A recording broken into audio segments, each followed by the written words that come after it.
تبارك الذي نزل الفرقان على عبده ليكون للعالمين نذيرا۔ سورہ نازیات میں اللہ رب العالمین کا ارشاد، انسانیت کو نصیحت کی جا رہی ہے جو صرف دنیا کے ہو کے رہ گئے ہیں کہ دنیا کے ساتھ ساتھ آخرت کی فکر بھی کرو، نہیں تو آخرت میں پکڑ لیے جاؤ گے۔ اللہ رب العالمین کا ارشاد، فَإِذَا جَاءَتِ الطَّامَّةُ الْكُبْرَى يَوْمَ يَتَذَكَّرُ الْإِنسَانُ مَا سَعَى وَبُرِّزَتِ الْجَحِيمُ لِمَن يَرَى فَأَمَّا مَن طَغَى وَآثَرَ الْحَيَاةَ الدُّنْيَا فَإِنَّ الْجَحِيمَ هِيَ الْمَأْوَى۔ جب وہ بڑی آفت آئے گی یعنی قیامت آئے گی تو انسان اپنے اعمال کو یاد کرے گا کہ وہ کیا کیا کرتا رہا تھا، پھر جس نے سرکشی کی ہوگی اور دنیا کی طرف زیادہ جھکا رہا ہوگا، آخرت کی پرواہ نہیں کی گئی ہوگی، اس کا ٹھکانہ جہنم ہوگا۔ یہ اللہ رب العالمین کا فیصلہ ہے۔ ہم سب کو غور کرنا ہے کہ ہم دنیا کے لیے کتنا وقت نکالتے ہیں اور آخرت کے لیے کتنا وقت نکالتے ہیں۔ وہ اعمال جو آخرت میں ہمیں کامیاب کروانے والے ہیں، ان اعمال سے ہم کس قدر محبت کرتے ہیں، اور وہ اعمال جو دنیا میں ہمیں کامیاب کروانے والے ہیں، ان اعمال سے ہم کتنی محبت کرتے ہیں۔ آج ہمیں اپنا محاسبہ کرنا ہے تاکہ ہم آخرت میں کامیاب ہو جائیں۔ اللہ رب العالمین نے یہ جو قرآن مجید میں فرمایا، کنتم خیر امت اخرجت للناس، تم بہترین امت ہو جو لوگوں کی بھلائی کے لیے نکالی گئی ہو، جو لوگوں کو تبلیغ کے لیے نکالی گئی ہو، جو لوگوں کو برائی سے روکتے ہو اور اچھائی کا حکم دیتے ہو۔ یہ اللہ رب العالمین نے کیا کفار سے خطاب کیا ہے؟ کیا عیسائیوں سے خطاب کیا ہے؟ نہیں، اللہ رب العالمین نے یقیناً یہ مسلمین سے خطاب کیا ہے، اہل ایمان سے خطاب کیا ہے کہ تمہیں وقت نکالنا ہوگا۔ اگر تم نے یہ دعویٰ کیا ہے کہ تم بہترین امت ہو تو تمہیں اللہ کے دین کے لیے وقت نکالنا ہوگا، اس کی تبلیغ کے لیے تمہیں کوشش کرنی ہوگی، اپنے اعمال کی تمہیں اصلاح کرنی ہوگی۔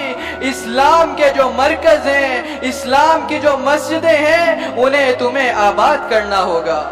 میں اس دفعہ کراچی آیا تو یہاں پر جو نعمت اللہ صاحب ہوتے ہیں وہ مجھے بتا رہے تھے کہ مسجد تو ویران ہو چکی ہے، لوگ تو یہاں پر آنا بھول چکے ہیں، اور فجر کی نماز میں بعض اوقات ایسا ہوتا ہے صرف ہم 2 ہی لوگ ہوتے ہیں جو مسجد میں رہتے ہیں۔ جب حالات اس طرف جا رہے ہوں کہ لوگ دنیا میں الجھ کر رہ گئے ہوں اور آخرت کو بالکل پسے پش ڈال دیا ہو، تو پھر کبھی بھی تحریکوں میں تبدیلی نہیں آ سکتی۔ اس کے لیے ضروری ہے کہ ہم آخرت سے محبت کریں، اپنا محاسبہ کریں، اور اللہ رب العالمین کے جو قریب کرنے والے اعمال ہیں ہم وہ اعمال کریں۔ اقول قولی ھذا واستغفر اللہ لی ولکم۔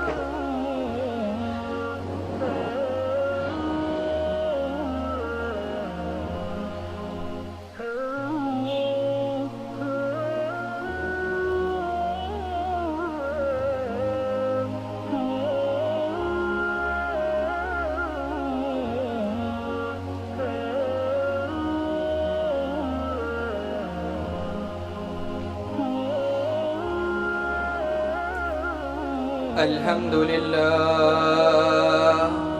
إن الحمد لله نحمده ونستعينه ونستغفره ونعوذ بالله من شرور أنفسنا ومن سيئات أعمالنا من يهده الله فلا مضل له ومن يضلل فلا هادي له وأشهد أن لا إله إلا الله وحده لا شريك له وأن محمدا عبده ورسوله أما بعد فإن خير الحديث كتاب الله وخير الهدي هدي محمد صلى الله عليه وسلم وشر الأمور محدثاتها وكل محدثة بدعة وكل بدعة ضلالة وكل ضلالة في النار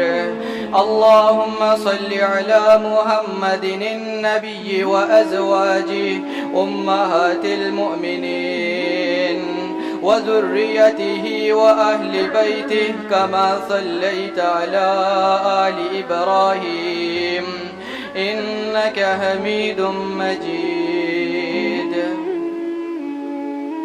صحیح بخاری میں ہے، مکہ کا واقعہ ہے، اسلام کا ابتدائی دور ہے. کفار مکہ مسلمین کو بیت اللہ میں نماز نہیں پڑھنے دے رہے. اگر وہ وہاں پر نماز پڑھتے ہیں تو انہیں تنگ کیا جاتا ہے. ان کی شدید چاہت ہے کہ بیت اللہ میں انہیں نماز پڑھنے دی جائے.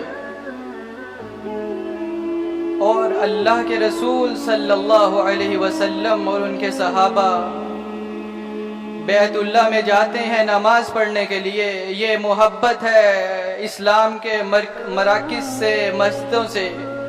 اللہ کے نبی صلی اللہ علیہ وسلم اور ان کے اصحاب وہاں پر جاتے ہیں اور نماز شروع کرتے ہیں. ابو جہل یہ بات کہتا ہے کہ محمد جب سجدے میں جائیں گے تو میں ان کا سر اڑا دوں گا صلی اللہ علیہ وسلم. اللہ کے نبی صلی اللہ علیہ وسلم سجدے میں جاتے ہیں. ابو جہل آگے بڑھتا ہے تاکہ ان کے سر کو رون دے، لیکن جیسے ہی وہ آگے بڑھتا ہے تو وہ کیا دیکھتا ہے کہ آگ کی خندقیں ہیں. اللہ کے رسول صلی اللہ علیہ وسلم جب نماز مکمل کرتے ہیں تو صحابہ سے کہتے ہیں کہ اگر یہ ایک قدم بھی اور آگے بڑھتا تو فرشتے اس کو جلا ڈالتے. اللہ کے بندو، اگر ہم اللہ کے دین کی مدد کریں گے، ان تنصروا اللہ ینصرکم، تو اللہ تعالی ہماری مدد کرے گا. آج حالات ایسے نہیں ہیں کہ آپ کو مساجد میں نماز پڑھنے سے روکا جائے. آج سوائے آپ کے نفس کے آپ کو کوئی مسجدوں سے دور کرنے والا نہیں ہے. ہم دنیا کے تمام کام کر لیتے ہیں، رہ جاتا ہے تو صرف مسجد میں آنا رہ جاتا ہے. اور صحیح بخاری میں ہی ہے، ابو بکر صدیق رضی اللہ عنہ وہ اپنے گھر میں جو ہے بلند آواز سے نماز پڑھتے ہیں، اور جب وہ قرات کرتے ہیں تو مشرکین مکہ کے جو عورتیں اور بچے ہیں وہ ان کی تلاوت سننے کے لیے جمع ہو جاتے ہیں. اتنی بہترین تلاوت کرتے تھے ابو بکر صدیق رضی اللہ عنہ، اور وہ تلاوت میں رویا کرتے تھے. اور مشرکین کے جو بچے اور عورتیں ہیں وہ ان کی تلاوت سننے کے لیے وہاں پر جمع ہو جایا کرتے تھے. جب مشرکین مکہ نے یہ معاملہ دیکھا تو ابو بکر صدیق رضی اللہ عنہ کو مجبور کیا کہ وہ یہ علاقہ چھوڑ جائیں، کہیں ایسا نہ ہو کہ آپ کی تلاوت سے ہمارے بچے اور ہماری عورتیں گمراہ ہو جائیں. ابو بکر صدیق رضی اللہ عنہ کو وہاں سے نکالا جاتا ہے اور وہ ہجرت کر کے حبشہ کی طرف روانہ ہوتے ہیں. رستے میں ان کو کفار کا ایک سردار ابن دغانہ ملتا ہے. وہ کہتا ہے ابو بکر کہاں کا ارادہ ہے؟ ابو بکر کہتے ہیں کہ تمہاری بستی کے لوگوں نے مجھے یہاں سے نکال دیا ہے. وہ کہتا ہے ابو بکر آپ کمزوروں کا بوجھ اٹھاتے ہیں، آپ یتیموں کا سہارا بنتے ہیں، آپ معاشرے پر بوجھ نہیں ہیں بلکہ آپ تو معاشرے کے لوگوں کی اصلاح کرتے ہیں. ایک مسلم کو فتنوں کے دور میں جب خلافت نہ ہو اس دور میں بھی ایسا ہونا چاہیے کہ مخالفین کہیں یہ بڑا سچا آدمی ہے، یہ رشتہ داروں کے ساتھ اچھا سلوک کرتا ہے، یہ محتاجوں کا اور غریبوں کا مسکینوں کا بوجھ اٹھاتا ہے، یہ شخص تو غلط ہو ہی نہیں سکتا۔ ایک مسلم کو معاشرے میں اپنا یہ کردار پیش کرنا ہے۔ ہم تو اپنے گھروں کے اندر ابھی تک اسلام کو نافذ نہیں کر پائے، وہ چار دیواری جہاں پر ہماری حکومت ہے، ہم اپنے بچوں پر، اپنے اہل و عیال میں اسلام کو نافذ نہیں کر پائے۔